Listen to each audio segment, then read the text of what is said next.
Sir एक confusion बहुत जगह फैली हुई है कि दिल्ली में 2 स्मॉग टावर हैं, दोनों दिल्ली सरकार के हैं, कोई कहता है दोनों केंद्र के हैं। वो थोड़ा सा क्लेरिफाई कर दीजिए। दूसरी चीज़, वो दोनों काम नहीं कर रहे हैं, ये भी अलग अलग रिपोर्ट छप रही हैं, उसको लेकर थोड़ा सा स्मॉग टावर को लेकर के दो बातें मैं आपसे कहना चाहता हूं। सुप्रीम कोर्ट के निर्देश के अनुसार दिल्ली के अंदर 2 स्मॉग टावर स्थापित किए गए थे। एक स्मॉग टावर आनंद विहार में, जिसकी जिम्मेदारी सुप्रीम कोर्ट ने केंद्र सरकार को दी थी, सीपीसीबी को और केंद्र सरकार को। दूसरा कनॉट प्लेस में, जिसकी जिम्मेदारी डीपीसीसी को, दिल्ली सरकार को दी गई थी। दोनों सरकारों ने दोनों जगह पे स्मॉग टावर शुरू किए। स्मॉग टावर शुरू करने के बाद दिल्ली सरकार की तरफ से कनॉट प्लेस में स्मॉग टावर शुरू हुआ। स्मॉग टावर अपना काम कर रहा था, 2 साल के लिए उसे काम करना था। 2 साल काम करके अपनी रिपोर्ट सबमिट करनी थी और उस रिपोर्ट पे सरकार को निर्णय लेना था और सुप्रीम कोर्ट को उसको रिपोर्ट को देनी थी। केंद्र सरकार का आनंद विहार का स्मॉग टावर के बारे में केंद्र सरकार बताएगी। दिल्ली के अंदर जो कनॉट प्लेस में स्मॉग टावर जो हम लोगों ने शुरू किया, वो स्मॉग टावर काम कर रहे थे। उसकी एक पहले भी रिपोर्ट आई थी, जिसमें हमने जो उस समय जो परिस्थिति थी, उसमें 1 किलोमीटर के दायरे में उसका इम्पैक्ट उतना नहीं आ रहा था, आधा किलोमीटर 500 मीटर के दायरे में आ रहा था। लेकिन फाइनल रिपोर्ट आनी थी 2 साल बाद। दिसंबर में डीपीसीसी के चेयरमैन अश्विनी कुमार जी बने और जैसे उन्होंने रियल टाइम सोर्स अप्रोचमेंट स्टडी को बिना सरकार के सूचित किए, बिना कैबिनेट के निर्णय के बंद कर दिया, पेमेंट देना बंद कर दिया, उसी तरह से स्मॉग टावर के लिए जो आईआईटी बॉम्बे और जो अलग अलग एजेंसियां मिलकर काम कर रही थीं, उनका जो है पेमेंट बंद कर दिया और वो स्मॉग टावर जो फर्दर काम कर रहा था, उस स्मॉग टावर काम करना बंद कर दिया। और वो स्थिति जो है, इसको लेकर के उसके बाद से स्मॉग टावर बंद पड़ा हुआ है।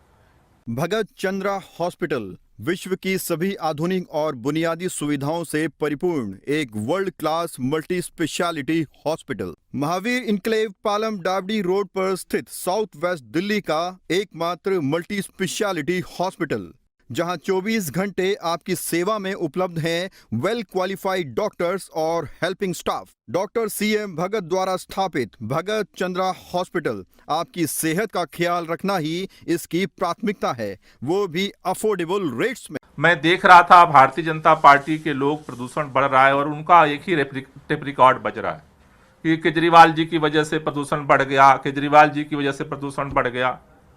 गाजियाबाद, नोएडा में, पूरे उत्तर प्रदेश में केजरीवाल जी ने प्रदूषण बढ़ा दिया। ये रिकॉर्ड आप देखो, आज की खबर है।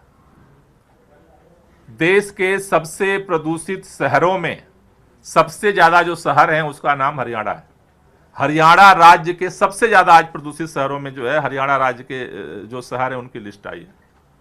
हरियाणा में किसने बढ़ा दिया है? मेरा निवेदन यह है कि दिल्ली के अंदर 24 घंटे मैं काम कर रहा हूं। मेरा हाथ जोड़ के विनती है केंद्रीय पर्यावरण मंत्री जी से, कम से कम इस समय तो सक्रिय हो जाइए।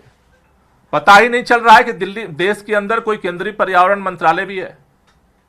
पूरा उत्तर भारत प्रदूषण के चपेट में है। हरियाणा के पर्यावरण मंत्री चुप हैं, बोलने को तैयार नहीं है, क्या कर रहे हैं किसी को पता नहीं। उत्तर प्रदेश के पर्यावरण मंत्री कहां गायब है, किसी को नहीं पता है। और भारतीय जनता पार्टी एक स्टेटमेंट जारी कर देती है, केंद्र सरकार की जिम्मेदारी से मुक्ति, उत्तर प्रदेश की जिम्मेदारी से मुक्ति, हरियाणा की जिम्मेदारी से मुक्ति मिल जाती है उसे। मुझे लगता है कि सरकार दिल्ली के अंदर जो काम कर रही है, मैं बार बार कहता हूं, हरियाणा और उत्तर प्रदेश के अंदर, खास तौर से एनसीआर के अंदर अब हमें जरूरत है कि सख्त कदम उठाए जाएं। पूरे एनसीआर के अंदर, दिल्ली में तो हमने डीजल गाड़ियों का प्रवेश बंद कर दिया, लेकिन पूरे एनसीआर में गाड़ियां चल रही हैं डीजल की। कम से कम इस समय तो बंद कर दो। एनसीआर के अंदर डीजल की सारी जो गाड़ियां हैं, जो सरकारी बसें चल रही हैं, कम से कम उसको तो बंद कर दो। पूरे एनसीआर के अंदर जो है ईंट भट्ठे आज भी चल रहे हैं, उस पर तो कार्रवाई कर दो। कम से कम 15 दिनों के लिए कम से कम बिजली डाइवर्ट करके एनसीआर में दे दो। जो जनरेटर से बिजली, घर चल रहे हैं, लाइट चल रही है, कम से कम उस पर तो कंट्रोल हो जाए। तो मेरा यह निवेदन है भारतीय जनता पार्टी से, प्लीज दिल्ली के चारों तरफ आपकी सरकार है, ऊपर भी आप हो, आजू में भी आप हो, बाजू में भी आप हो, केंद्र में आपकी सरकार, यूपी में आपकी सरकार, हरियाणा में आपकी सरकार, और आप बयान जारी करके जिम्मेदारी से पल्ला झाड़ लेते हो। केंद्रीय पर्यावरण मंत्री कब सक्रिय होंगे भाई?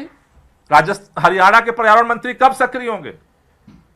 उत्तर प्रदेश के पर्यावरण मंत्री कब सक्रिय होंगे? केवल एक लाइन का बयान जारी कर देते हो और काम खत्म हो जाता है आपका। इसलिए मेरा हाथ जोड़ के विनती है दिल्ली के लोगों से भी और इन 5 राज्यों के लोगों से भी कि आप इसको लेकर के थोड़ी सी आप सक्रियता बढ़ाएं। सक्रिय सहयोग से हम इस चुनौती का सामना कर सकते हैं। खबरों से खबरदार रहने के लिए चैनल को सब्सक्राइब करें और प्रेस करें बेल आइकन।